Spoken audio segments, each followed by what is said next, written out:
পরীক্ষার পর আমি আজ প্রথম স্কুল গেলাম, তাই সকাল সকাল টিউশন থেকে এসে স্কুলে যাবার জন্য রেডি হচ্ছিলাম। আর অনেকেই আমায় জিজ্ঞাসা করছো যে তোমার বাড়ি কোথায়। সবার কমেন্ট আর মেসেজে রিপ্লাই দেওয়া তো সম্ভব নয়, তাই আমি এই ভিডিওটার মধ্যেই বলে দিলাম আমার বাড়ি কোথায়। আমার বাড়ি বর্ধমান জেলার সন্দীপুর গ্রামে। তো এখন আমি স্কুল যাই, তোমাদের সাথে এসে কথা হচ্ছে।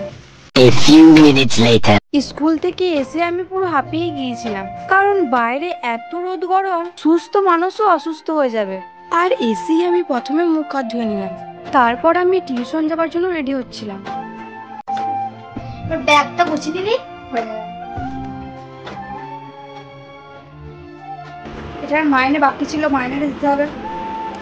মা বললো কিছু খেয়ে যা, কখন টিফিন খেয়েছিস স্কুলে। তাই আমি তাড়াতাড়ি করে তরমুজটা খেয়ে বেরিয়ে পড়লাম। আমার ভিডিও যদি প্রথমবার দেখতে থাকেন তাহলে চ্যানেলটিকে সাবস্ক্রাইব করে পাশে থাকবেন। টাটা।